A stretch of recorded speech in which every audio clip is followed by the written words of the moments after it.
मित्रांनो, आजच्या व्हिडिओत मी तुम्हाला 2 टिप्स सांगणार आहे. पहिल्या टिपीचं नाव आहे देशात वाघांची संख्या कशी मोजली जाते. बघूया काय ते. वाघ अत्यंत हिंसक प्राणी असल्यामुळे त्याची मोजदाद करणे अत्यंत कठीण असते. Very good. पुढे बघूया मित्रांनो. भारतात वाघाची गणना करण्यासाठी मुख्यत्वे 2 मोसम उपयुक्त असतात. पहिला नोव्हेंबर डिसेंबर. या गणनेत शीतकालीन गणनाही म्हणतात. हा काळ वाघांच्या प्रणय व प्रजनन काळ असतो. दुसरी ग्रीष्मकालीन गणना ही मे आणि जून मध्ये केली जाते. गणना कार्यक्रमाच्या सुरुवातीला सर्व कर्मचारी सहकाऱ्यांना प्रकल्प अधिकाऱ्याकडून आवश्यक ते प्रशिक्षण व मार्गदर्शन दिले जाते.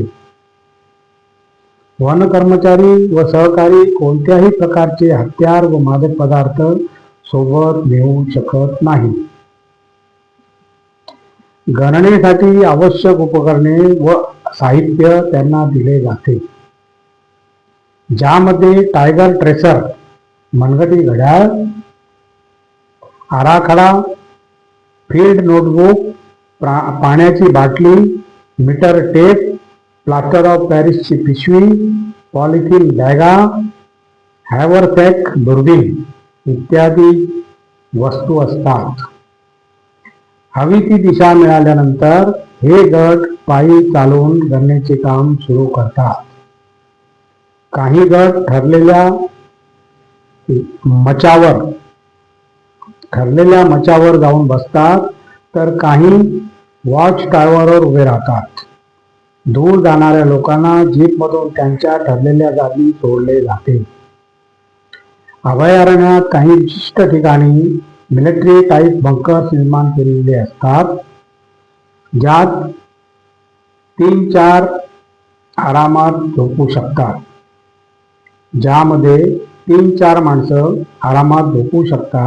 याला चारी बाजूंना छोट्या खिडक्या बनवलेल्या असतात. बंकर जवळ गेल्यानंतर ही बंकर असल्याचे समजत नाही. वाघ चालताना आपली नखे आत आखून अंगठे वर उचलून चालतात.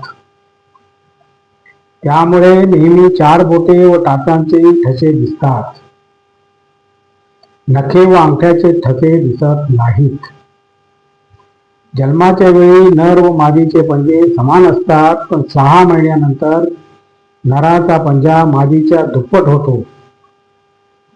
प्रजनन काळात जड पोटामुळे वा प्रसूतीनंतर लटकलेल्या पोटामुळे मादी सहजतेने ओळखता येते. पिले मोठी होईपर्यंत मादीसोबत चालत जातात. सामान्यतः unit sampling, water hole sampling व परचिन्ह विधीने गणना केली जाते. आणि आणखीन एक टीप आहे मित्रांनो, बघूया काय ते. सर्व मानवी गट सारखे असते.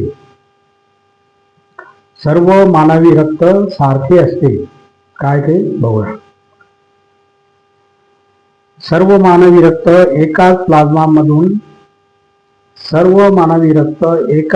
प्लाझ्मापासून, पेशीपासून व इतर रासायनिक घटकापासून निर्माण झालेले असते. पण काही व्यक्तीच्या रक्तात वेगळ्या रचना, वेगळी रासायनिक प्रमाणे असतात. रक्ताचे 4 मुख्य घटक असतात.